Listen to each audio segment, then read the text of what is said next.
വീണ്ടും മുന്നോട്ട് പോകുമ്പോൾ കയറ്റം കൂടുതലാണെങ്കിൽ എന്ത് ചെയ്യണം, വീണ്ടും നമ്മൾ ക്ലച്ച് ചവിട്ടി സെക്കൻഡ് ഗിയർ ഇട്ട് കൊടുക്കുക. അങ്ങനെയാണ് ഗിയർ നമ്മൾ പുറകോട്ട് ഡൗൺ ചെയ്തു വരുന്നത്. നല്ല കയറ്റമാണെങ്കിൽ ശ്രദ്ധിക്കുക, ഒറ്റയ്ക്കുള്ള ഡ്രൈവിംഗ് പഠനം സുരക്ഷിതമല്ല. ഡ്രൈവിംഗ് സ്കൂളിന്റെ സഹായത്തോടെ ലേണേഴ്സ് ലൈസൻസ് എടുത്തതിന് ശേഷം ഡ്രൈവിംഗ് പഠനം ആരംഭിക്കും. ഹായ് ഫ്രണ്ട്സ്, എല്ലാവർക്കും നമസ്കാരം. പുതിയൊരു വീഡിയോയിലേക്ക് എല്ലാവർക്കും വീണ്ടും സ്വാഗതം. കാർ ഡ്രൈവിങ്ങുമായി ബന്ധപ്പെട്ട യൂട്യൂബിൽ ഒരുപാട് വീഡിയോകളുണ്ട്. എന്നാൽ ഞാൻ ഇന്ന് നിങ്ങളുമായിട്ട് ഷെയർ ചെയ്യുന്നത് നിങ്ങൾക്ക് കാർ ഡ്രൈവിങ് ഏറ്റവും വേഗത്തിൽ ഈസി ആയിട്ട് പഠിച്ചെടുക്കാനായിട്ടുള്ള ട്രിക്കുകളാണ്. ഇത് പഠിച്ചെടുക്കുന്ന സമയത്ത് നമുക്കൊരു മാക്സിമം പോയി കഴിഞ്ഞാൽ ഒരു 20-30 മിനിറ്റ് കൊണ്ട് തന്നെ ഏകദേശം ബേസിക് ഐഡിയകൾ വണ്ടി ഓടിച്ചു തുടങ്ങുന്നതിനെ കുറിച്ച് കിട്ടും. അപ്പോൾ ആ ഒരു വിഷയത്തെക്കുറിച്ചാണ് ഇന്നത്തെ വീഡിയോയിൽ നിങ്ങളുമായിട്ട് ഞാൻ പങ്കുവെക്കുന്നത്. അതിനുവേണ്ടി ഞാൻ സെലക്ട് ചെയ്തേക്കുന്ന വാഹനം ആൾട്ടോ 800 ആണ്. നമ്മളിപ്പോഴൊക്കെ ഒട്ടുമിക്ക ആൾക്കാരും കാർ ഡ്രൈവിംഗ് പഠിച്ചു തുടങ്ങുന്നത് ഡ്രൈവിംഗ് സ്കൂളിലെ ആൾട്ടോ 800 അല്ലെങ്കിൽ മാരുതി 800 പോലെയുള്ള ചെറിയ വണ്ടികളിലാണ്. അപ്പോൾ നിങ്ങൾക്ക് ഈ ഒരു വണ്ടിയിൽ ഏറ്റവും വേഗത്തിൽ ഏറ്റവും ഈസി ആയിട്ട് തന്നെ ഒരുപാട് ടൈം എടുക്കാതെ ഡ്രൈവിംഗ് ഏറ്റവും മികച്ച രീതിയിൽ ചെയ്യാനായിട്ടുള്ള ട്രിക്കുകളും ടെക്നിക്കുകളും ഇന്നത്തെ ഒരു വീഡിയോയിൽ ഉൾപ്പെടുത്തിയിരിക്കുന്നു. അതുകൊണ്ട് കാർ ഡ്രൈവിംഗ് എളുപ്പത്തിൽ പഠിക്കാനായിട്ട് നിങ്ങൾ ഈ വീഡിയോ ഒന്ന് പൂർണ്ണമായിട്ട് കാണാൻ ശ്രമിക്കുക. വീഡിയോ നിങ്ങൾക്ക് ഇഷ്ടമായെങ്കിൽ നിങ്ങൾ സബ്സ്ക്രൈബ് ചെയ്യുക. ഒപ്പം തന്നെ നിങ്ങൾക്ക് എന്തെങ്കിലും സംശയങ്ങളും കൂടെ ഉണ്ടെങ്കിൽ കമൻറ്റ് ബോക്സിൽ ഒന്ന് രേഖപ്പെടുത്തുക. അപ്പോൾ നമുക്ക് വീഡിയോ ആരംഭിക്കാം. വീഡിയോ തുടങ്ങുന്നതിന് മുന്നേ ഒരു കാര്യം, നിങ്ങൾക്ക് ഡ്രൈവിംഗ് പ്രാക്ടീസ് അല്ലെങ്കിൽ ഒരു 1 ഡേ ക്ലാസ് പ്രാക്ടീസ് ഒക്കെ ആവശ്യമുണ്ടെങ്കിൽ എന്നെ കോൺടാക്ട് ചെയ്യുക. ഞാൻ ഡ്രൈവിംഗ് പ്രാക്ടീസ് ഓൾറെഡി കൊടുക്കുന്നുണ്ട്. തീർച്ചയായിട്ടും നിങ്ങൾക്ക് ഗുണം ചെയ്യുന്ന രീതിയിൽ ഞാൻ കാര്യങ്ങൾ പറഞ്ഞു തരുന്നതാണ്. എനിക്കൊരു ഡ്രൈവിംഗ് സ്കൂളുണ്ട്, അത് ഇടുക്കി കട്ടപ്പനയിലാണ്. അപ്പോൾ നിങ്ങൾക്ക് എന്തെങ്കിലും പ്രാക്ടീസ് ആവശ്യമുണ്ടെങ്കിൽ എൻ്റെ വാട്സപ്പ് നമ്പർ ഡിസ്ക്രിപ്ഷൻ ബോക്സിൽ കൊടുക്കാം. നിങ്ങൾക്ക് എന്നെ തീർച്ചയായിട്ടും മെസ്സേജ് അയച്ച് ചോദിക്കാവുന്നതാണ്. അപ്പോൾ ഡ്രൈവിംഗ് പഠിക്കുമ്പോൾ നമ്മളൊരു വണ്ടി ഓടിച്ച് പഠിക്കുന്നത് മാത്രമല്ല പഠിക്കേണ്ടത്, നമ്മൾ ബേസിക് ആയിട്ട് ഒരു വണ്ടിയെക്കുറിച്ച് ചില കാര്യങ്ങൾ അറിഞ്ഞിരിക്കേണ്ടത് ആവശ്യമാണ്. പ്രത്യേകിച്ച് ഒരു ഡ്രൈവിംഗ് ടെസ്റ്റിനൊക്കെ പോകുന്ന സമയത്ത് ഇത് നിങ്ങൾക്ക് ഒരുപാട് ഗുണം ചെയ്യുന്ന ഒരു കാര്യമാണ്. അതിൽ ഏറ്റവും ആദ്യത്തെ ഒരു കാര്യം പറയാം. ഇത്രയും ഈ കാണുന്ന ഈ ഒരു ഏരിയ എന്ന് പറയുന്നത് സ്റ്റിയറിംഗ് വീൽ ഉൾപ്പെടെ ഈ കാണുന്ന ഏരിയ ആണ് വണ്ടിയുടെ ഡാഷ്ബോർഡ് ഏരിയ എന്ന് പറയുന്നത്. അപ്പോൾ ഈ ഡാഷ്ബോർഡിൽ നമുക്കിവിടെ ഒരു സ്റ്റിയറിംഗ് വീല് ഇവിടെ നമുക്ക് കാണാം. ഈ ഇവിടുന്ന് താഴോട്ട് പോയി കഴിഞ്ഞാൽ സ്റ്റിയറിംഗ് വീലിൻ്റെ റാഡും മറ്റും കാര്യങ്ങൾ കാണാം. അപ്പോൾ ഈ സ്റ്റിയറിംഗ് വീലിനോട് ചേർന്ന് നമുക്കിവിടെ റൈറ്റ് സൈഡിൽ ഒരു ലിവർ കൊടുത്തിരിക്കുന്നു. ഇത് വണ്ടിയുടെ ഹെഡ്ലൈറ്റിൻ്റെ ലിവറാണ്. ജസ്റ്റ് പൂർണ്ണമായിട്ട് ഇങ്ങോട്ടൊന്ന് തിരിച്ചു കഴിഞ്ഞാൽ വണ്ടിയുടെ ഹെഡ്ലൈറ്റ് ഓൺ ആവും. ഇത് നമുക്ക് ജസ്റ്റ് മേളിലേക്കും താഴോട്ടും താഴ്ത്തി കൊടുത്തു കഴിഞ്ഞാൽ നമുക്ക് വണ്ടിയുടെ ഹെഡ്ലൈറ്റ് ഡിമ്മും ബ്രൈറ്റും ചെയ്യാനായിട്ട് കഴിയും. ഓക്കെ, പിന്നെ ഇവിടെ നമുക്ക് ലെഫ്റ്റ് സൈഡിൽ കാണുന്ന ലിവർ വണ്ടിയുടെ വൈപ്പർ ക്ലീൻ ചെയ്യാനായിട്ടുള്ള ഒരു ലിവറാണ് ഇവിടെ കൊടുത്തിരിക്കുന്നത്. പിന്നെ നമുക്കിവിടെ സെൻട്രലായിട്ട് വണ്ടിയുടെ മീറ്റർ കൺസോൾ, അതായത് ഡിജിറ്റൽ മീറ്റർ ആയിട്ടുള്ള ഒരു കൺസോൾ നമുക്കിവിടെ കാണാനായിട്ട് കഴിയും. ഇവിടെ വണ്ടിയുടെ കിലോമീറ്റർ സ്പീഡും ഒപ്പം തന്നെ നമുക്ക് എത്ര കിലോമീറ്റർ വണ്ടി ഓടി ഫ്യൂവലിൻ്റെ അളവൊക്കെ ഇവിടെ കാണാനായിട്ട് കഴിയും. പിന്നെ ഇവിടെ നമുക്ക് വണ്ടിയുടെ എസിയുടെ വിൻഡ്, എസിയുടെ ഭാഗങ്ങൾ, നോബുകളൊക്കെ ഇവിടെ കൊടുത്തേക്കുന്നു. പിന്നെ ഡാഷ്ബോർഡ്, ഇവിടെ ഗ്ലൗ ബോക്സ്, പിന്നെ നമുക്ക് ഈ ഒരു ഭാഗത്തായിട്ട് വണ്ടിയുടെ ഗിയർ ലിവർ കാണാം. അപ്പോൾ സാധാരണ ഈ ഒരു ആൾട്ടോ 800 അല്ലെങ്കിൽ ഇത്തരത്തിലുള്ള വണ്ടികളിൽ മുന്നോട്ട് പോകാനായിട്ട് 5 ഗിയറുകളാണുള്ളത്. ഇപ്പോൾ നമുക്ക് ഈ വണ്ടി നോക്കുകയാണെങ്കിൽ first, second, third, fourth, fifth, reverse ഉൾപ്പെടെ 6 ഗിയർ, മുന്നോട്ട് പോകാനായിട്ട് 5 ഗിയർ. ഓക്കെ, ഇനി ഇവിടെ നമുക്ക് വണ്ടിയുടെ ഹാൻഡ് ബ്രേക്ക് കാണാം. ഇത് ഉപയോഗിക്കുന്നത് നമ്മളൊരു വണ്ടി പാർക്ക് ചെയ്യുന്ന സമയത്ത് ഈ ഹാൻഡ് ബ്രേക്ക് മേളിലേക്ക് വലിച്ചിടും. ഓഫ് ചെയ്യാനായിട്ട് ജസ്റ്റ് ഇങ്ങനെ പ്രസ് ചെയ്തിട്ട് താഴോട്ടാക്കുമ്പോൾ നമുക്ക് വണ്ടിയുടെ ഹാൻഡ് ബ്രേക്ക് ഓഫായി കിട്ടും. ഈ ഹാൻഡ് ബ്രേക്ക് ഇടുക എന്നതുകൊണ്ട് ഉദ്ദേശിക്കുന്ന ഒരു കാര്യം, നമ്മുടെ വണ്ടിയുടെ ബാക്കിലെ 2 വീലും നമ്മൾ ലോക്ക് ചെയ്തിടുന്ന ഒരു രീതിയാണ്. നമുക്കൊരു വണ്ടി ഒരു കയറ്റത്തൊക്കെ പാർക്ക് ചെയ്യേണ്ട സിറ്റുവേഷനിലാണ് നമ്മളിത് കൂടുതലായിട്ട്, അല്ലെങ്കിൽ ഇറക്കത്ത് പാർക്ക് ചെയ്യുമ്പോഴാണിത് കൂടുതലായിട്ടും ഉപയോഗിക്കുന്നത്. പിന്നെ നമുക്ക് സെൻട്രലായിട്ട് വണ്ടിയുടെ റിയർ വ്യൂ മിറർ കാണാം. പുറകെ കാണാനായിട്ട് ഇവിടെ ലെഫ്റ്റ് സൈഡിൽ നമുക്ക് ഒരു മിറർ ഡോറിൻ്റെ സൈഡിൽ കൊടുത്തേക്കുന്നു, റൈറ്റ് സൈഡിൽ ഒരു മിറർ കൊടുത്തേക്കുന്നു. അപ്പോൾ ഇത്രയാണ് അടിസ്ഥാനപരമായിട്ട് നിങ്ങൾ അറിഞ്ഞിരിക്കേണ്ടത്. പിന്നെ ഒരു കാര്യം കൂടെ പറയാം, ഇത് വണ്ടിയുടെ എ പില്ലർ എന്ന് പറയും. ഇത് ഈ കാണുന്നത് ഇവിടെ ബി പില്ലർ, പിന്നെ തൊട്ട് പുറകിൽ കാണുന്ന ഇത്തരത്തിൽ കാണുന്ന ഒരു പില്ലറാണ് സി പില്ലർ. അപ്പോൾ അതും കൂടെ നിങ്ങൾ ജസ്റ്റ് ഒന്ന് ഓർത്തിരിക്കുക. ഇനി നമുക്ക് വണ്ടി എളുപ്പത്തിൽ പഠിച്ചെടുക്കാനായിട്ടുള്ള ട്രിക്കുകൾ പറയാം. ആദ്യം തന്നെ ഒരു വണ്ടി നമ്മൾ എങ്ങനെയാണ് സ്റ്റാർട്ട് ചെയ്യേണ്ടതെന്ന് മനസ്സിലാക്കുക. അത് തന്നെ കൃത്യമായിട്ട് മനസ്സിലാക്കണം. അതായത് എല്ലാവരും പറയും ക്ലച്ചും ബ്രേക്കും ചവിട്ടി വണ്ടി സ്റ്റാർട്ട് ചെയ്യണമെന്ന്. എന്നാൽ അങ്ങനെയല്ല. ഒരു വണ്ടി സ്റ്റാർട്ട് ചെയ്യുമ്പോൾ ആദ്യം കാല് നമ്മൾ ബ്രേക്ക് പെഡലേ വെക്കുക, അതിനുശേഷം ക്ലച്ച് ചവിട്ടി സ്റ്റാർട്ട് ചെയ്യുക. ഇത് വണ്ടിയുടെ സേഫിനാണ് നമ്മൾ പറയുന്നത്. ബ്രേക്കേ കാല് വെച്ച് കഴിഞ്ഞാൽ വണ്ടി ഇനി ഒരു സൈഡിലേക്ക് ഉരുണ്ടു പോകാതിരിക്കാനായിട്ടാണ് നമ്മൾ ബ്രേക്കിലേക്ക് കാല് വെക്കുന്നത്. ഒപ്പം ക്ലച്ച് ചവിട്ടുന്ന സമയത്ത് വണ്ടി ഗിയറിലാണ് കിടക്കുന്നതെങ്കിൽ ആ ഗിയറിനെ പിടുത്തം മാറും. വണ്ടി ഒരു സൈഡിലേക്ക് ഉരുണ്ടു പോകാതെ നമുക്ക് ബ്രേക്കേ കാല് വെച്ച് ക്ലച്ച് ചവിട്ടി കഴിഞ്ഞാൽ വണ്ടി സ്റ്റാർട്ട് ചെയ്യും. വണ്ടി സ്റ്റാർട്ട് ചെയ്യാനായിട്ട് അതിന് നമ്മൾ ചെയ്യുന്നത്, ഈ കീ നമുക്ക് സ്റ്റാർട്ട് ചെയ്യാനായിട്ടുള്ള ഭാഗത്തേക്ക് ജസ്റ്റ് ഒന്ന് ഇടുക. ഇട്ടതിന് ശേഷം ഒന്ന് തിരിക്കുക. 2 തിരിക്കുക. രണ്ടാമത് തിരിക്കുമ്പോൾ നമുക്ക് ഇതുപോലെ മീറ്റർ കൺസോളിൽ ലൈറ്റ് എല്ലാം തെളിയും, എല്ലാ ഇൻഡിക്കേഷനും തെളിയുന്ന സമയത്ത് നമ്മൾ ജസ്റ്റ് കീ 1 മുന്നോട്ട് തിരിച്ചു കൊടുക്കുക. ഓക്കെ, ഒരു തവണ തിരിയുമ്പോൾ വണ്ടി സ്റ്റാർട്ടിങ്ങിലാകുമ്പോൾ ഇവിടുത്തെ കീകളെല്ലാം ഓഫ് ആവും, മീറ്റർ കൺസോൾ ഫ്രീ ആവും. ഇപ്പം നമുക്ക് ഇവിടെ ഒരു വാർണിംഗ് സിഗ്നൽ കാണാം. ഇത് ഹാൻഡ് ബ്രേക്കിൻ്റെ വാർണിംഗ് ആണ്, അതായത് നമ്മളിവിടെ ഹാൻഡ് ബ്രേക്ക് ഇട്ടിട്ടുണ്ടെന്ന് കാണിക്കുന്നതാണ്. അപ്പം ഈ വാർണിംഗും കൂടെ ഓഫായോ എന്ന് നോക്കണം. അതിന് നമ്മൾ മീറ്റർ കൺസോളിലെ ലൈറ്റ് എല്ലാം ഓഫ് ആകാനായിട്ട് ഹാൻഡ് ബ്രേക്ക് ഞാനിവിടെ റിലീസ് ചെയ്തപ്പോൾ ഇവിടെ ലൈറ്റ് ഓഫായി. ഇനി നമ്മൾ വണ്ടി മുന്നോട്ടെടുക്കുന്ന സമയത്ത് എങ്ങനെയാണ് ഒരു വണ്ടിയെ മുന്നോട്ടെടുക്കാനായിട്ട് നിങ്ങൾ മനസ്സിലാക്കേണ്ടത്, നമ്മളെ വണ്ടിയെ നിർത്തി കിടക്കുന്ന ഇത്തരത്തിലുള്ള ഒരു വണ്ടിയെ ചലിപ്പിക്കാനായിട്ടുള്ള ഒരു പവർ അല്ലെങ്കിൽ ടോർക്കുള്ള ഒരു ഗിയർ വേണം. അപ്പോൾ ആ ഗിയറാണ് ഫസ്റ്റ് ഗിയർ എന്ന് പറയുന്നത്. ഓക്കെ, ഓർത്തിരിക്കുക. അപ്പോൾ ഇനി നിങ്ങളെ ഗിയർ ഞാനൊന്ന് പരിചയപ്പെടുത്താം. ഓക്കെ, അതായത് ഈ ലിവർ നമ്മൾ സെൻറ്ററിലേക്ക് ആക്കി കഴിഞ്ഞാൽ ന്യൂട്രൽ ഭാഗമാണ് നമുക്കിവിടെ കാണുന്നത്. ഇത് ന്യൂട്രൽ പോയിൻ്റ് ആണ്, അതായത് ഈ സെൻറ്റർ ഭാഗം ന്യൂട്രലാണ്. അപ്പോൾ നമ്മൾ ഈ സെൻറ്റർ പോയിന്റിൽ നിന്ന് ലെഫ്റ്റ് ചേർക്കുക.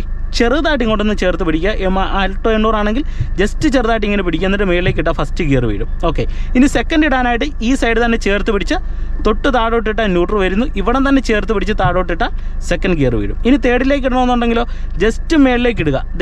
ന്യൂട്രൽ പോയിന്റിലേക്ക് വരുന്നു. ഓൾറെഡി ഗിയർ ന്യൂട്രൽ പോയിന്റിൽ സെൻറ്ററിൽ വരും. ഈ സെൻറ്ററിൽ മേൽഭാഗത്താണ് തേർഡ് ഗിയർ ഉള്ളത്. അതായത് ഈ ഒരു ഭാഗത്തല്ല ലിവർ സെൻറ്ററായിട്ട് വരുമ്പോൾ മേളിലാണ് തേർഡ്. അപ്പം നമ്മൾ ജസ്റ്റ് ന്യൂട്രൽ ആക്കുമ്പോൾ തന്നെ ലിവർ സെൻറ്ററിൽ വരും. അപ്പം സെൻറ്റർ ഭാഗത്തുനിന്ന് ഈസി ആയിട്ട് മേളിലേക്ക് തട്ടിയിട്ട തേർഡ് ഗിയർ വീഴും, തെറ്റത്തില്ല. ഇനി ഫോർത്ത് ഇടാൻ നേരത്തെ തൊട്ട് താഴോട്ടിട്ട ന്യൂട്രൽ വരുന്നു. ന്യൂട്രൽ സെൻറ്റർ പോയിന്റിൽ ലിവർ ഇങ്ങനെ കിടക്കുന്ന സമയത്ത് പതിയെ താഴോട്ടിട്ട നമുക്ക് ഫോർത്ത് ഗിയർ ഇടാം. ഇനി ഫിഫ്ത്തിലേക്ക് ഇടണമെന്നുണ്ടെങ്കിൽ ജസ്റ്റ് മേളിലേക്ക് ഇടുക, ന്യൂട്രൽ പോയിന്റ് വരുന്നു, റൈറ്റ് ചേർക്കുക, മേളിലേക്ക് ഇടുക, ഫിഫ്ത്ത് ഗിയർ വീഴും. ഓക്കെ, ന്യൂട്രൽ പോയിന്റ് വന്നു കഴിഞ്ഞാൽ റൈറ്റ് ചേർക്കുക, മേളിലേക്ക് ഇടുക, ഫിഫ്ത്ത് ഗിയർ വീഴും. ഇനി റിവേഴ്സ് ഇടണമെന്നുണ്ടെങ്കിൽ തൊട്ട് താഴോട്ട് ഇടുക, ന്യൂട്രൽ പോയിന്റ് വരുന്നു, റൈറ്റ് ചേർക്കുക, റിവേഴ്സ് ഗിയറിലേക്ക് ഇടുക. അപ്പം ഏത് ഗിയറിൽ നിന്ന് നമ്മൾ ജസ്റ്റ് ഒന്ന് തട്ടിക്കഴിഞ്ഞാൽ ന്യൂട്രൽ പോയിന്റിൽ ഗിയർ ലിവർ വീഴുന്നത് സെൻറ്റർ ഭാഗത്തായിരിക്കും, നടുക്കായിരിക്കും. അപ്പം നടുക്ക് വരുന്ന സമയത്ത് എന്ത് ചെയ്യുക, ഫസ്റ്റ് ഇടണമെങ്കിൽ ഇങ്ങോട്ട് ചേർത്തിട്ട് മേളിലേക്ക് ഇടുക, സെക്കൻഡ് ഇങ്ങനെ ചേർത്തിടുക. ഇനി നമുക്ക് ഈ ഫിഫ്ത്താണ് ഇടണമെന്നുണ്ടെങ്കിൽ ന്യൂട്രൽ പോയിന്റിലേക്ക് ആക്കി കഴിഞ്ഞാൽ ലിവർ സെൻറ്റർ ആവും, റൈറ്റ് ചേർക്കുക, മേളിലേക്ക് ഇടുക. തേർഡ് ഫോർത്ത് ഇടുന്ന സമയത്ത് ലിവർ ഓൾറെഡി സെൻറ്ററിലാണ്, ഇവിടുന്ന് മേളിലേക്ക് ഇങ്ങനെ ഇട്ടാൽ തേർഡ് ഇടാം, ന്യൂട്രലായിട്ട് താഴോട്ടിട്ടാൽ ഫോർത്ത് ഇടാം. അപ്പോൾ ഇത്രയേ ഉള്ളൂ ഗിയർ ലിവർ. ഓക്കെ, ഐഡിയ കിട്ടിയല്ലോ. ഇനി വണ്ടി എടുക്കാനായിട്ട് ഞാൻ പറഞ്ഞല്ലോ, നമ്മളൊരു നിർത്തിയ വണ്ടി മുന്നോട്ട് എടുക്കാനായിട്ട് കൃത്യം ഫസ്റ്റ് ഗിയർ കൊടുക്കുക. ഓക്കെ, അതെപ്പോഴും ഓർക്കുക, സെക്കൻഡ് ഇടരുത്, തേർഡ് ഗിയർ വീഴരുത്. കാരണം ഫസ്റ്റിനോട് ചേർന്നാണ് തേർഡ് ഉള്ളത്. അപ്പോൾ നമ്മൾ കൃത്യമായിട്ട് ഫസ്റ്റ് ഗിയറിലേക്ക് ഇടുന്നു. അതിനുശേഷം വണ്ടി എടുക്കുന്ന സമയത്ത് ഹാൻഡ് ബ്രേക്ക് നമ്മൾ ഓഫ് ചെയ്തു. ഇനി എടുക്കാനായിട്ട് നമ്മൾ എന്ത് ചെയ്യണം, ബ്രേക്കേ കാല് വെക്കണം. ബ്രേക്കേ വെച്ച് കഴിഞ്ഞാൽ വണ്ടി നീങ്ങത്തില്ല. അതിനെന്ത് ചെയ്യുന്നു, ബ്രേക്കിൽ നിന്ന് കാലെടുത്ത് ആക്സിലറേഷൻ പെഡലിൽ വെക്കുകയാണ്. അപ്പോൾ ഈ ആക്സിലറേഷൻ്റെ ഉപയോഗം എന്താണ്, നമുക്കൊരു വാഹനത്തിൻ്റെ വേഗത കൂട്ടാനായിട്ടാണ്. അപ്പോൾ ഈ പെഡൽ ഓർത്തിരിക്കാനായിട്ട് ഒരു ഐഡിയ ഞാൻ നിങ്ങളുമായിട്ട് ഷെയർ ചെയ്യാം. അതായത് ABC ആക്സിലറേറ്റർ, ബ്രേക്ക്, ക്ലച്ച്. അപ്പോൾ നമ്മൾ ആക്സിലറേറ്ററും ബ്രേക്ക് യൂസ് ചെയ്യുന്നത് ഏത് കാല് കൊണ്ടാണ്, നമ്മളുടെ വലത്തെ കാല് കൊണ്ട് ആക്സിലറേറ്ററും ബ്രേക്കും യൂസ് ചെയ്യുന്നു, ഇടത്തെ കാല് ക്ലച്ച് ചവിട്ടാനായിട്ട് ഉപയോഗിക്കുന്നു, ഓർക്കുക. ഓക്കെ, ഇപ്പോൾ ഞാൻ ക്ലച്ചും ബ്രേക്കും ചവിട്ടി, ഇനി ഫസ്റ്റ് ഗിയർ കൊടുക്കുകയാണ്. ഇനി ബ്രേക്ക് എന്ന കാലെടുത്തിട്ട് വണ്ടി നീങ്ങാനായിട്ടാണ് നമ്മൾ ആക്സിലറേഷൻ കൊടുക്കേണ്ടത്. ഇവിടെ ചെറുതായിട്ട് ആക്സിലറേഷൻ കൊടുക്കുന്നു. ഇനി വണ്ടി എടുക്കാനായിട്ടുള്ള ട്രിക്ക് എന്ന് പറയുന്നത്, നമ്മൾ ക്ലച്ചിൽ നിന്ന് പതുക്കെ അയച്ചു വരുമ്പോൾ വണ്ടി നീങ്ങുന്ന ഒരു പോയിൻ്റ് ഉണ്ട്. അത് നമ്മൾ പതുക്കെ അയച്ചു വരുമ്പോൾ അറിയത്തുള്ളൂ. ഒറ്റയടിക്ക് അയക്കാൻ പാടില്ല. ഇത് പതിയെ ക്ലച്ചിൽ നിന്ന് അയച്ചു വരുമ്പോഴത്തേന് വണ്ടിക്കുള്ളിൽ ഒരു വൈബ്രേഷൻ വരും. പതിയെ ഒരു വൈബ്രേഷൻ വന്നു തുടങ്ങി. ഓക്കെ, ഇതാണ് വണ്ടിയുടെ ഹാഫ് ക്ലച്ച് എന്ന് പറയുന്നത്. ഓക്കെ, ഇപ്പോൾ വണ്ടിയുടെ ഹാഫ് ക്ലച്ചിൻ്റെ പോയിന്റ് വന്നു. ഇനി എടുക്കുമ്പോൾ നിങ്ങൾ ശ്രദ്ധിക്കേണ്ടത്, ഈ ഹാഫ് ക്ലച്ചിൻ്റെ പോയിന്റിൽ പ്രോപ്പറായിട്ട് വെച്ചേക്കുക. ഇനി നമ്മൾ ക്ലച്ച് എന്ന് അയച്ചാൽ വണ്ടി മുന്നോട്ട് നീങ്ങും, അല്ലെങ്കിൽ ഓഫായി പോകും. ഇതിൽ എന്തെങ്കിലും ഒന്ന് നടക്കും. അപ്പോൾ തുടക്കക്കാരെ സംബന്ധിച്ച് വണ്ടി ഓഫ് ആകാൻ സാധ്യതയുണ്ട്. അതുകൊണ്ട് നിങ്ങൾ എന്ത് ചെയ്യണം, ഇവിടെ ലൈറ്റായിട്ട് ആക്സിലറേഷൻ കുറച്ച് കൊടുത്തു പിടിച്ചിട്ട് ഈ ഹാഫ് ക്ലച്ചിൻ്റെ, അതായത് വണ്ടി മുന്നോട്ട് മൂവ് ആകുന്ന പോയിന്റ് ഉണ്ടല്ലോ, ആ പോയിന്റിൽ നിന്ന് പതുക്കെ കാലയക്കുമ്പോൾ നിങ്ങളുടെ വണ്ടി ഇതുപോലെ മുന്നോട്ട് നീങ്ങും. ഇങ്ങനെ നീങ്ങി മുന്നോട്ട് പതിയെ നമ്മൾ അയച്ചെടുക്കുന്നു. എടുത്താൽ ഉടൻ തന്നെ ഇനി നിങ്ങൾ ചെയ്യേണ്ടത് വണ്ടി മുന്നോട്ട് കൊണ്ടുപോകുക എന്നുള്ളതല്ല, വീണ്ടും വണ്ടി നിർത്തുക. എങ്ങനെയാണ് നിർത്തേണ്ടതെന്ന് പഠിക്കുക. അതിനെന്ത് ചെയ്യണം, ആദ്യം ക്ലച്ച് അങ്ങോട്ട് ചവിട്ടി താക്കുക, എന്നിട്ട് ബ്രേക്കിലേക്ക് വരിക. അതായത് ഒരു വണ്ടി നമ്മൾ എങ്ങനെയാണ് സ്റ്റാർട്ട് ചെയ്തത്, ആ സമയത്ത് എന്തൊക്കെ കാര്യമാണ് ചെയ്തത്, അതനുസരിച്ച് നമ്മൾ ആദ്യം ക്ലച്ച് പൂർണ്ണമായിട്ട് ചവിട്ടുന്നു, എന്നിട്ട് ബ്രേക്കിലേക്ക് വരുമ്പോൾ വണ്ടി നമുക്ക് ഈസി ആയിട്ട് തന്നെ നിർത്താനായിട്ട് കഴിയും. വീണ്ടും നമുക്ക് എടുക്കണം, എന്ത് ചെയ്യണം, നമ്മൾ കൃത്യമായിട്ടും ഹാഫ് ക്ലച്ചിൻ്റെ പോയിന്റിലേക്ക് പ്രോപ്പറായിട്ട് വരുന്നു. എന്നിട്ട് നമ്മൾ കൃത്യമായിട്ടും ആക്സിലറേഷൻ മുന്നോട്ട് കൊടുത്തിട്ട് ഹാഫ് ക്ലച്ചിൻ്റെ പോയിന്റിൽ നിന്ന് ഇങ്ങനെ എടുക്കുമ്പോൾ നമുക്കൊരു വണ്ടി ഈസി ആയിട്ട് തന്നെ ഫസ്റ്റ് ഗിയറിൽ എടുക്കാനായിട്ട് കഴിയുന്നതാണ്. ഇപ്പോൾ ഞാനിത് ഫസ്റ്റ് ഗിയറിൽ ഇങ്ങനെ വണ്ടി എടുത്തു. ഓക്കെ, ഇനി നിങ്ങൾ ചെയ്യേണ്ടത് ഫസ്റ്റ് ഗിയറിൽ എടുത്താൽ ഉടൻ തന്നെ സെക്കൻഡ് ഗിയറിലേക്ക് ഇടുക എന്നുള്ളതല്ല. നിങ്ങൾ തുടക്കത്തിൽ പഠിക്കുന്ന സമയത്ത് ഫസ്റ്റ് ഗിയർ ഇട്ടിട്ട് ഇങ്ങനെ ആക്സിലറേഷൻ കൊടുത്ത് ഓടിച്ചു നോക്കുക. വണ്ടി എങ്ങനെയാണ് പോകുന്നത്, വണ്ടിയുടെ രീതിയും കാര്യങ്ങളൊക്കെ ഒന്ന് ജസ്റ്റ് മനസ്സിലാക്കുക. ഇപ്പോൾ ഫസ്റ്റ് ഗിയറിൽ ഇങ്ങനെ പോവാണ്. ഇനി നമ്മൾ സെക്കൻഡ് ഗിയർ ഇടേണ്ടത് എപ്പോഴാണെന്ന് ചോദിച്ചാൽ വണ്ടിക്ക് ഇങ്ങനെ പോകുന്ന സമയത്ത് കുറച്ചൊന്ന് മൂവ്മെൻറ്റ്സ് നൽകണം. കാരണം സെക്കൻഡ് മുതൽ ഫിഫ്ത്ത് വരെ ഇടുന്ന ഗിയർ എപ്പോഴും വണ്ടി ഉരുണ്ടോണ്ടിരിക്കുമ്പോൾ ഇടുന്ന ഗിയറാണ്. ഓർക്കുക, നിർത്തി കിടക്കുന്ന ഒരു വണ്ടി എടുക്കുന്ന സമയത്ത് മാത്രമേ നമുക്ക് ഫസ്റ്റ് പറ്റത്തുള്ളൂ. അല്ലാത്ത പക്ഷങ്ങളിൽ നമ്മൾ പിന്നെ ചെയ്യേണ്ടത് വണ്ടി ഉരുണ്ടു പോകുന്ന സമയത്ത് ക്ലച്ച് പിടിച്ചിട്ട് അടുത്ത ഗിയർ ഇടുക. ഇപ്പോൾ നമ്മൾ ഫസ്റ്റ് ഗിയറിൽ ഇങ്ങനെ പോകുന്നു. ഇനി നമുക്ക് സെക്കൻഡ് ഗിയർ ഇടണമെന്നുണ്ടെങ്കിൽ ഫസ്റ്റ് നമ്മൾ ആക്സിലറേഷൻ കൊടുത്ത് വണ്ടിക്ക് മൂവ് ആക്കുന്നു, ആക്സിലറേഷൻ കുറയ്ക്കുന്നു, ക്ലച്ച് പിടിക്കുന്നു. എന്നിട്ട് ഇതേ വണ്ടി ഉരുണ്ടുകൊണ്ടിരിക്കുന്ന സമയത്ത് നമ്മൾ എന്ത് ചെയ്യണം, ക്ലച്ച് പിടിച്ചിട്ട് ഇങ്ങനെ ചേർത്ത് താഴോട്ട് ഇടുക, സെക്കൻഡ് ഇടുക, എന്നിട്ട് ക്ലച്ച് നിന്ന് കാലയച്ചിട്ട് വീണ്ടും നമ്മൾ ആക്സിലറേഷൻ കൊടുക്കുക. അപ്പോൾ ഉരുണ്ടുകൊണ്ടിരിക്കുന്ന സമയത്ത് ഗിയർ ഇടുക, ക്ലച്ച് നിന്ന് അയക്കുക, ഉരുട്ടം വണ്ടിയുടെ റണ്ണിങ് നിലനിർത്തി തന്നെ വീണ്ടും ആക്സിലറേഷൻ മുന്നോട്ട് കൊടുക്കാനായിട്ട് ശ്രദ്ധിക്കുക. ഇപ്പോൾ നിങ്ങൾ നോക്കുക, ഞാൻ സെക്കൻഡ് ഗിയറിലാണ് പോകുന്നത്. ഇനി നമുക്ക് തേർഡ് ഗിയർ കൊടുക്കണം. അപ്പോൾ തേർഡ് ഗിയർ ഇനി എപ്പോഴാണ് ഇടുന്നത്? നമ്മൾ ഫസ്റ്റിൽ നിന്ന് സെക്കൻഡ് ഇടാനായിട്ട് ഈസിയാണ്. Third gear, fourth gear, fifth gear ഇടേണ്ടത് നല്ല സ്ട്രെയിറ്റ് റോഡിലാണ്. അത്യാവശ്യം സ്ട്രെയിറ്റ് റോഡ് വന്നു കഴിഞ്ഞാൽ തേർഡ് കൊടുക്കാം, നല്ല സ്ട്രെയിറ്റ് റോഡ് വന്നു കഴിഞ്ഞാൽ ഫോർത്ത് കൊടുക്കാം. നല്ല അടിപൊളി റോഡാണ് കാണുന്നതെങ്കിൽ നിങ്ങൾക്ക് ഫിഫ്ത്ത് ഗിയർ വരെ, ഫോർത്തിൽ നിന്ന് ഫിഫ്ത്ത് ഗിയർ വരെ നിങ്ങൾക്ക് ഇടാനായിട്ട് കഴിയുന്നതാണ്. ഇപ്പോൾ നിങ്ങൾ നോക്കുക, ഞാൻ സെക്കൻഡ് ഗിയറിലാണ് ഇങ്ങനെ പോകുന്നത്. ഇനി ഞാനിത് ജസ്റ്റ് വണ്ടിക്ക് ആക്സിലറേഷൻ കൊടുത്തൊന്ന് മൂവ് ആക്കുകയാണ്.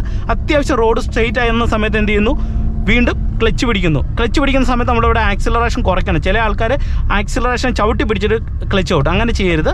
എന്നിട്ട് ഇതേ പതിയെ സെക്കൻഡിൽ നിന്ന് തേർഡ് ഗിയറിലേക്ക് ഇടുന്നു, ക്ലച്ചിൽ നിന്ന് കാലയക്കുന്നു. എന്നിട്ട് വീണ്ടും വണ്ടിക്ക് മൂവ്മെൻറ്റ്സ് ആവശ്യമുണ്ടെങ്കിൽ വീണ്ടും നമ്മൾ എന്ത് ചെയ്യുന്നു, ആക്സിലറേഷൻ ഇങ്ങനെ കൊടുക്കുന്നു. ഇപ്പോൾ നമ്മൾ തേർഡിൽ പോവാണ്. ഇനി തേർഡിൽ പോകുന്ന സമയത്ത് എപ്പോഴാണ് ഗിയർ ഡൗൺ ചെയ്യേണ്ടതെന്നും മനസ്സിലാക്കുക. തേർഡിൽ തന്നെ നമുക്ക് എല്ലാ റോഡിലും വണ്ടി ഓടിച്ചു പോകാനായിട്ട് കഴിയത്തില്ല. അപ്പോൾ നമുക്ക് തേർഡിൽ നിന്ന് നമുക്ക് വീണ്ടും സെക്കൻഡ് ഗിയറിലേക്കൊക്കെ ഷിഫ്റ്റ് ചെയ്യേണ്ട ഒരു സിറ്റുവേഷൻ വരും. അതും കൂടെ നിങ്ങൾ മനസ്സിലാക്കണം. അതായത് ഗിയർ ഡൗൺ ചെയ്യുക എന്നതുകൊണ്ട് ഉദ്ദേശിക്കുന്നത്, അതായത് നമ്മളൊരു വണ്ടി ഫസ്റ്റ് ഗിയറിൽ നിന്ന് എടുത്തിട്ട് ഒരു റോഡ് സ്ട്രെയിറ്റ് ആണെങ്കിൽ നമുക്ക് ഫിഫ്ത്ത് ഗിയർ വരെ ഇട്ട് വണ്ടി ഓടിക്കാം. ഇങ്ങനെ ഓടിച്ചു പോകുന്ന സമയത്ത് മുന്നിലൊരു കയറ്റമൊക്കെ കണ്ടു കഴിഞ്ഞാൽ നമ്മൾ കയറ്റം നമുക്ക് ഒരു കാരണവശാലും അഞ്ചാമത്തെ ഗിയർ കയറത്തില്ല. അപ്പോൾ നമ്മൾ നാലാമത്തെ ഗിയർ ഇട്ടിട്ട് ആക്സിലറേഷൻ കൊടുത്ത് നോക്കുക, ക്ലച്ച് ചവിട്ടി. ഇനി ആ ഗിയറിലും കയറുന്നില്ലെങ്കിൽ വീണ്ടും എന്ത് ചെയ്യണം, വീണ്ടും ക്ലച്ച് ചവിട്ടിയിട്ട് തേർഡ് ഇട്ട് കൊടുക്കുക. വീണ്ടും മുന്നോട്ട് പോകുമ്പോൾ കയറ്റം കൂടുതലാണെങ്കിൽ എന്ത് ചെയ്യണം, വീണ്ടും നമ്മൾ ക്ലച്ച് ചവിട്ടി സെക്കൻഡ് ഗിയർ ഇട്ട് കൊടുക്കുക. അങ്ങനെയാണ് ഗിയർ നമ്മൾ പുറകോട്ട് ഡൗൺ ചെയ്ത് വരുന്നത്. നല്ല കയറ്റമാണെങ്കിൽ നമുക്ക് ഫസ്റ്റ് ഗിയറിലേക്ക് ഇട്ട് കൊടുക്കാം. ഇത് ക്രമാനുസരണം നമ്മൾ ഡൗൺ ചെയ്ത് ഫസ്റ്റ് ഗിയറിലേക്ക് വരുന്നു, ഫിഫ്ത്തിൽ നിന്ന് ഫസ്റ്റ് ഗിയറിലേക്ക് വരുന്നു. ഓക്കെ, അത് നിങ്ങൾ ഞാനൊന്ന് ഓടിച്ച് കാണിക്കാം, അപ്പോൾ മനസ്സിലാവും. ഇപ്പോൾ സെക്കൻഡിൽ ഇങ്ങനെ പോവാണ്. അത്യാവശ്യം റോഡ് സ്ട്രെയിറ്റ് ആയി ആക്സിലറേഷൻ കൊടുത്ത് വണ്ടിക്ക് മൂവ് ആക്കുന്നു, ആക്സിലറേഷൻ കുറയ്ക്കുന്നു. ഇപ്പോഴും വണ്ടി റണ്ണിങ്ങിലാണ്. വണ്ടി ഉരുണ്ടുകൊണ്ടിരിക്കുന്ന സമയത്ത് ക്ലച്ച് പിടിക്കുന്നു, റോഡ് സ്ട്രെയിറ്റ് ആണ്, തേർഡ് ഗിയർ ഇടുന്നു, ക്ലച്ചിൽ നിന്ന് കാലയച്ചിട്ട് വീണ്ടും നമ്മൾ ആക്സിലറേഷൻ കൊടുക്കുന്നു. കണ്ടോ, ക്ലച്ചിൽ നിന്ന് കാലയ്ക്ക് ആക്സിലറേഷൻ കൊടുക്കുക. ഇപ്പോൾ വണ്ടി നല്ല മൂവ്മെൻറ്റ്സ് ആണ്, ആക്സിലറേഷൻ കുറയ്ക്കുന്നു, വണ്ടി റണ്ണിങ്ങിലാണ്, സ്ട്രെയിറ്റ് റോഡാണ്. ഫോർത്ത് ഗിയറിലേക്ക് ഇടുന്നു, ക്ലച്ചിൽ നിന്ന് കാലെടുക്കുന്നു, വീണ്ടും ആക്സിലറേഷൻ കൊടുക്കുന്നു. വീണ്ടും നല്ല സ്ട്രെയിറ്റ് റോഡാണെങ്കിൽ എന്ത് ചെയ്യുക, നമ്മൾ ജസ്റ്റ് ക്ലച്ച് പിടിക്കുക, ഫിഫ്ത്ത് ഗിയറിലേക്ക് ഇടുക. ഓക്കെ, അപ്പോൾ അഞ്ചാമത്തെ ഗിയറിൽ ഇങ്ങനെ പോവാണ്. ഇനി നിങ്ങൾ നോക്കുക, ഇവിടെ ഇങ്ങനെ അഞ്ചാമത്തെ ഗിയർ പോകുമ്പോൾ ഇവിടെ മുന്നിലായിട്ട് ഒരു കയറ്റം കണ്ടു. അപ്പോൾ ഞാൻ എന്ത് ചെയ്യുന്നു, കയറ്റം നമുക്ക് അഞ്ചാമത്തെ ഗിയർ കയറില്ല. അപ്പോൾ ഞാൻ എന്ത് ചെയ്യും, ഫോർത്ത് ഗിയറിലേക്ക് ഇട്ടു. എന്നിട്ട് വീണ്ടും കാല് കൊടുത്തു, നോക്കുകയാണ്, വണ്ടി കയറുന്നില്ല, കയറ്റം കൂടുതലായി. തേർഡ് ഗിയർ ഇട്ടു, വീണ്ടും കാല് കൊടുക്കുന്നു, കയറുന്നില്ല. അപ്പോൾ എന്ത് ചെയ്യുന്നു, വീണ്ടും ഞാൻ എന്ത് ചെയ്യുന്നു, സെക്കൻഡ് ഗിയറിലേക്ക് ഇടുന്നു. സെക്കൻഡ് ഗിയറിലേക്ക് ഇട്ടപ്പോഴും ഇവിടെ ഒരു ജംഗ്ഷൻ വന്നു. അപ്പോൾ ഞാൻ എന്ത് ചെയ്യുന്നു, വീണ്ടും ഫസ്റ്റ് ഗിയറിലേക്ക് ഇട്ടിട്ട് ക്ലച്ച് ചെയ്യുന്ന അയച്ച് ആക്സിലറേഷൻ കൊടുക്കുന്നു. കാരണം ഇവിടെ നമ്മുടെ വണ്ടി ഏറ്റവും പതിയെ പോകണം, വണ്ടി ഓഫ് ആകാനും പാടില്ല. അപ്പോൾ എന്ത് ചെയ്തു, ഞാൻ ഫിഫ്ത്തിൽ നിന്ന് ഫോർത്തിൽ വന്നു, തേർഡ് വന്നു, സെക്കൻഡ് വന്നു, ഫസ്റ്റിൽ വന്നു കഴിഞ്ഞാൽ പിന്നെ സേഫാണ്. നമ്മൾ ഏതൊരു സാഹചര്യത്തിലും നമുക്ക് വണ്ടിയെ പതുക്കെ എടുക്കാൻ കഴിയും. അതൊരു ജംഗ്ഷനിലേക്കൊക്കെ വരുന്ന സമയത്ത് ഇങ്ങനെ ഗിയർ ഇടുക. നിങ്ങൾക്കത് കുറച്ചും കൂടെ വ്യക്തമാകാനായിട്ട് ഞാൻ ഇച്ചും കൂടെ സ്പീഡിലിട്ട് കാണിക്കാം. റോഡ് സ്ട്രെയിറ്റ് ആണ്, ക്ലച്ച് പിടിക്കുന്നു, ഫസ്റ്റിൽ നിന്ന് സെക്കൻഡ് ഇട്ടു, ക്ലച്ച് നയിക്കുന്നു, ആക്സിലറേഷൻ കൊടുക്കുന്നു. വീണ്ടും റോഡ് സ്ട്രെയിറ്റ് ആണ്, വണ്ടിക്ക് ആക്സിലറേഷൻ കൊടുത്ത് മൂവ് ആക്കുന്നു, ക്ലച്ച് പിടിക്കുന്നു, തേർഡ് ഇടുന്നു, ക്ലച്ച് നയിക്കുന്നു, വീണ്ടും ആക്സിലറേഷൻ കൊടുക്കുന്നു. തേർഡ് ഗിയറിൽ ഇങ്ങനെ പോവാണ്. ഇനി നമുക്ക് വീണ്ടും റോഡ് സ്ട്രെയിറ്റ് ആണെങ്കിൽ ഫോർത്ത് കൊടുക്കാം. നിങ്ങൾ നോക്കുക, ഞാൻ ഇത് ആക്സിലറേഷൻ കൊടുത്ത് വണ്ടിക്ക് മൂവ് ആക്കുന്നു, ക്ലച്ച് പിടിക്കുന്നു, റോഡ് സ്ട്രെയിറ്റ് ആണ്, നാലാമത്തെ ഗിയർ ഇടുന്നു, ക്ലച്ച് നയിക്കുന്നു, വീണ്ടും ആക്സിലറേഷൻ കൊടുക്കുന്നു, വീണ്ടും റോഡ് സ്ട്രെയിറ്റ് ആണ്, ആക്സിലറേഷൻ കൊടുത്ത് വണ്ടിക്ക് മൂവ് ആക്കുന്നു, ക്ലച്ച് പിടിക്കുന്നു, അഞ്ചാമത്തെ ഗിയറിലേക്ക് ഇട്ടു, ക്ലച്ച് നയിക്കുന്നു, വീണ്ടും ആക്സിലറേഷൻ കൊടുത്ത് ഇങ്ങനെ പോവാണ്. ഇങ്ങനെ പോകുമ്പോൾ ഇതേ അഞ്ചാമത്തെ ഗിയർ വരുമ്പോൾ ഇത് ഇവിടെ ഒരു വളവ് വന്നു. അപ്പോൾ വളവ് അഞ്ചാമത്തെ ഗിയറിൽ പോകുന്നത് സേഫ് അല്ല. അപ്പോൾ എന്ത് ചെയ്തു, ഞാൻ നേരത്തെ തന്നെ ബ്രേക്കേ വന്ന് വണ്ടി ഒന്ന് സ്ലോ ചെയ്തു. സ്ലോ ചെയ്തുകൊണ്ട് തന്നെ ഫോർത്തിലേക്ക് ഇടുകയാണ്. ബ്രേക്കേ ജസ്റ്റ് നിങ്ങൾ വരിക, സ്ലോ ചെയ്യാനായിട്ട് ഫോർത്ത് ഇടുന്നു. എന്നിട്ട് നമ്മൾ വീണ്ടും സ്ലോ ആകുന്നില്ല, ഒരു കയറ്റമൊക്കെയാണ് പോലെ ആണ്, അല്ലെങ്കിൽ ഒരു വളവാണ്. അപ്പോൾ വീണ്ടും എന്ത് ചെയ്യുന്നു, തേർഡ് ഗിയറിലേക്ക് ഇടുന്നു, ക്ലച്ച് നയിക്കുന്നു. അപ്പോൾ ആ വലിയ ഗിയറിൻ്റെ പിടുത്തത്തിലേക്ക് വന്നുകൊണ്ടിരിക്കുകയാണ്. ഇപ്പോൾ നമ്മൾ തേർഡ് ഗിയറിൽ വന്നു. വീണ്ടും നമുക്ക് റോഡ് സ്ട്രെയിറ്റ് ആണെങ്കിൽ പിന്നെ നമുക്ക് എന്ത് ചെയ്യാം, വീണ്ടും ഈസി ആയിട്ട് തന്നെ ഫോർത്ത് കൊടുക്കാം. ഇതേ ക്ലച്ച് പിടിക്കുന്നു, ഫോർത്തിലേക്ക് ഇടുന്നു. വീണ്ടും മുന്നിലേക്ക് വരുമ്പോൾ ഇവിടെ ഒരു ഇറക്കമാണ്. ഇറക്കം കാണുമ്പോൾ തന്നെ നിങ്ങൾ ആക്സിലറേഷൻ പെഡലിൽ നിന്ന് കാലെടുത്തിട്ട് ബ്രേക്ക് പെഡലെ വെച്ചിട്ട് ഇങ്ങനെ ഇറക്കത്ത് സ്ലോ ചെയ്ത് പോകുക. പോകുന്ന സമയത്ത് ഇതേ ഇറക്കം ഇങ്ങനെ വരുന്നു, നമ്മൾ ഈ ഒരു വളവൊക്കെ തിരിയുന്നു. അതിനുശേഷം വീണ്ടും ആക്സിലറേഷൻ കൊടുക്കുമ്പോൾ വണ്ടി കയറുന്നില്ല. അപ്പോൾ എന്ത് ചെയ്യുന്നു, ഫോർത്തിൽ നിന്ന് തേർഡ് ഇടുകയാണ്. നമ്മൾ തേർഡ് ഇട്ടു, തേർഡിലും കയറുന്നില്ല, സെക്കൻഡ് ഇട്ടിട്ട് ക്ലച്ച് നയിക്കുന്നു, എന്നിട്ട് ആക്സിലറേഷൻ കൊടുക്കുകയാണ്. കയറുന്നില്ല എന്ന് തോന്നിയാൽ വീണ്ടും നമ്മൾ ഫസ്റ്റ് ഗിയർ കൊടുക്കുന്നു. അപ്പോൾ ഇതാണ് വണ്ടിയുടെ ഗിയർ ഷിഫ്റ്റിങ്ങിൻ്റെ ഒരു മെത്തേഡ് എന്ന് പറയുന്നത്. ആ റോഡ് മനസ്സിലാക്കിക്കൊണ്ട് ഓരോ സാഹചര്യത്തിന് അനുയോജ്യമായിട്ട് ഗിയർ അപ്പും ഡൗണും ചെയ്യുക. അപ്പോൾ ഗിയറിനെ കുറിച്ച് ഇത്തരത്തിൽ നിങ്ങൾ മനസ്സിലാക്കിയെങ്കിൽ മാത്രമേ നിങ്ങൾക്കൊരു വണ്ടി ഓടിക്കുന്ന സമയത്ത് ഈ കാര്യങ്ങൾ എളുപ്പത്തിൽ ചെയ്യാനായിട്ട് കഴിയത്തുള്ളൂ. ഇനി ബ്രേക്കിനെ കുറിച്ചും കൂടെ ഒരു കാര്യം പറയാം. അത് ഡീറ്റെയിൽ ആയിട്ട് ഞാൻ പറഞ്ഞില്ല, അതുകൊണ്ടാണ് വീണ്ടും പറയുന്നത്. ബ്രേക്ക് ചെയ്യുമ്പോൾ സമയത്ത് നിങ്ങൾ ശ്രദ്ധിക്കേണ്ട ഒരു കാര്യമുണ്ട്. ഇത്തരത്തിലുള്ള പുതിയ വണ്ടികളിൽ ബ്രേക്ക് ചെയ്യുന്ന സമയത്ത് നമ്മൾ ജസ്റ്റ് കൊള്ളിച്ച് കാലെടുത്ത് വെക്കാവുള്ളൂ. കാരണം ഇത്തരത്തിലുള്ള വണ്ടികളുടെ ഒരു പ്രത്യേകത എന്ന് പറയുന്നത് പവർ ബ്രേക്കാണ്. നമ്മുടെ കാലിൽ കിടക്കുന്ന ചെരുപ്പിൻ്റെ കനം വരെ വണ്ടിയുടെ ബ്രേക്കിനെ ബാധിക്കുക. അപ്പോൾ അതുപോലെ നമ്മൾ വളരെ സാവധാനത്തിലേ ചവിട്ടാവുള്ളൂ. നമ്മൾ എടുത്തങ്ങ് ചവിട്ടി കഴിഞ്ഞാലുള്ള ഒരു പ്രശ്നം, നമ്മൾ പ്രത്യേകിച്ച് ഒരു മെയിൻ റോഡിലൊക്കെയാണ് ഡ്രൈവ് ചെയ്ത് പോകുന്നതെങ്കിൽ പുറകിൽ മറ്റു വണ്ടികൾ കാണും. അപ്പോൾ നമ്മൾ ഈ ചവിട്ടുന്നതിനനുസരിച്ച് പുറകിൽ വരുന്ന വണ്ടി ഈ നമ്മുടെ സഡൻ ബ്രേക്കും ഉണ്ട്, പുറകിൽ വരുന്ന വണ്ടി നമ്മുടെ വണ്ടിയോട് ചേർന്നാണ് വരുന്നതെങ്കിൽ കൃത്യമായിട്ടും നമ്മുടെ വണ്ടിയെ ഇടിക്കാനായിട്ടുള്ള സാധ്യതയുണ്ട്. അതുകൊണ്ട് ബ്രേക്ക് ചെയ്യുന്ന സമയത്ത് മാത്രം നിങ്ങൾ ഈ ഒരു കാര്യം കൃത്യതയോടെ ചെയ്യാനായിട്ട് ശ്രമിക്കുക. ഓക്കെ, ഇനി ഒരു കാര്യം കൂടെ ഡ്രൈവിങ്ങിൽ പറഞ്ഞുതരാം, അതും കൂടെ നിങ്ങളൊന്ന് അറിഞ്ഞിരിക്കേണ്ട ഒരു കാര്യമാണ്. അതായത് നമ്മളിങ്ങനെ പോകുന്ന സമയത്ത് നമുക്കൊരു ഫോർത്തിൽ നിന്ന് അല്ലെങ്കിൽ ഫിഫ്ത്തിൽ നിന്ന് ഡയറക്റ്റ് ഫസ്റ്റ് ഗിയറിലേക്ക് ഇടാൻ കഴിയുമോ? അതായത് നമ്മളിപ്പം ഫസ്റ്റ് കൊടുത്തിട്ട് ഇങ്ങനെ എടുത്തു, സെക്കൻഡ് കൊടുക്കുന്നു, അതിനുശേഷം വീണ്ടും ആക്സിലറേഷൻ കൊടുത്ത് തേർഡ് കൊടുക്കുന്നു, റോഡ് സ്ട്രൈറ്റ് ആണ്, വീണ്ടും ഞാൻ ഫോർത്ത് കൊടുത്തു, വീണ്ടും ഞാനിത് ഫിഫ്ത്ത് കൊടുത്തിട്ട് ഇങ്ങനെ പോവുകയാണ്. അഞ്ചാമത്തെ ഗിയറിൽ ഇങ്ങനെ ഒരു സ്ട്രൈറ്റ് റോഡിൽ പോവുകയാണ്. ഇങ്ങനെ പോകുന്ന സമയത്ത് പെട്ടെന്ന് നമ്മുടെ വണ്ടി തീർത്തും സ്ലോ ചെയ്യേണ്ട ഒരു സിറ്റുവേഷൻ വന്നു. ഇപ്പോൾ ഓപ്പോസിറ്റ് ഒരു വണ്ടി വരുന്നു, അല്ലെങ്കിൽ ഒരു ഇടുങ്ങിയ സ്പേസിലേക്ക് നമ്മുടെ വണ്ടി വരുവാണ്. അപ്പം നമുക്ക് ഡയറക്റ്റ് ഫസ്റ്റ് കൊടുക്കാമോ? തീർച്ചയായിട്ടും കൊടുക്കാം. കൊടുക്കുന്ന സമയത്ത് നിങ്ങൾ അറിഞ്ഞിരിക്കേണ്ട ഒരു കാര്യം, ആ ഒരു ടൈമിൽ നമ്മുടെ വണ്ടി സ്ലോ ചെയ്യുകയാണ്. ഇപ്പോൾ ഇവിടുന്ന് ഒരു ഇടയ്ക്ക് ഇങ്ങോട്ടൊരു വണ്ടി കയറി വരുന്നു, നമ്മുടെ വണ്ടിക്ക് പോകാനുള്ള സ്പേസിലെങ്കിൽ എന്ത് ചെയ്യും, നമ്മൾ ക്ലച്ചിലും ബ്രേക്കിലും ഇങ്ങനെ വന്ന് വണ്ടി ഇങ്ങനെ ക്ലച്ച് ഓട്ടി ബ്രേക്ക് ഓട്ടി വണ്ടിയെ സ്ലോ ചെയ്യും. സ്ലോ ചെയ്യുന്ന സമയത്ത് വണ്ടിയുടെ റണ്ണിങ് നിൽക്കുന്ന സമയത്ത് നമ്മൾ ഡയറക്റ്റ് ഫിഫ്ത്തിൽ നിന്ന് ഇതേ ഫസ്റ്റ് ഗിയറിലേക്ക് ഇങ്ങനെ ചേർത്തിടുക, ക്ലച്ച് നയിക്കുക, വീണ്ടും ആക്സിലറേഷൻ കൊടുത്ത് എടുക്കുക. അപ്പോൾ അതും കൂടെ നിങ്ങൾ ഓർത്തിരിക്കേണ്ട ഒരു കാര്യമാണ്. ഇനി ഒപ്പം തന്നെ വണ്ടി നിർത്താനായിട്ട് ശ്രമിക്കുമ്പോൾ എപ്പോഴും നിങ്ങൾ ചെയ്യേണ്ടത് ബ്രേക്ക് മാത്രമല്ല, ബ്രേക്കിനോടൊപ്പം ക്ലച്ചിന് വണ്ടി നിർത്തുന്നതിൽ വളരെ പ്രാധാന്യമുണ്ട്. അതുകൊണ്ട് ബ്രേക്ക് ചവിട്ടാൻ തുടങ്ങുന്ന ടൈമിൽ തന്നെ ക്ലച്ചിലേക്ക് എടുത്ത കാലെടുത്ത് വെക്കുക. എന്നിട്ട് ബ്രേക്ക് ഇവിടെ ചവിട്ടി കൊടുക്കുന്നതിന് അനുയോജ്യമായിട്ട് ക്ലച്ച് ഫുള്ള് ചവിട്ടി പിടിച്ചിട്ട് ബ്രേക്ക് പൂർണ്ണമായിട്ട് ചവിട്ടുന്നതിന് മുന്നേ തന്നെ ക്ലച്ച് പൂർണ്ണമായിട്ട് ചവിട്ടി പിടിച്ചിട്ട് ബ്രേക്കിലേക്ക് വരിക. ഇല്ലെങ്കിൽ വണ്ടി ഓഫായി പോകും. എന്തുകൊണ്ടെന്ന് ചോദിച്ചു കഴിഞ്ഞാൽ നമ്മുടെ വണ്ടി ഓടുന്ന സമയത്ത്, അതായത് വണ്ടിയുടെ എഞ്ചിനും ഗിയർ ബോക്സും ഉണ്ട്. അപ്പോൾ ഈ എഞ്ചിനും ഗിയർ ബോക്സും തമ്മിൽ ഒരുമിച്ച് പ്രവർത്തിക്കുമ്പോഴാണ് ഒരു വണ്ടി ഫസ്റ്റ് ഗിയറിലാണെങ്കിലും സെക്കൻഡ് ഗിയറിലാണെങ്കിലും പോകുന്നത്.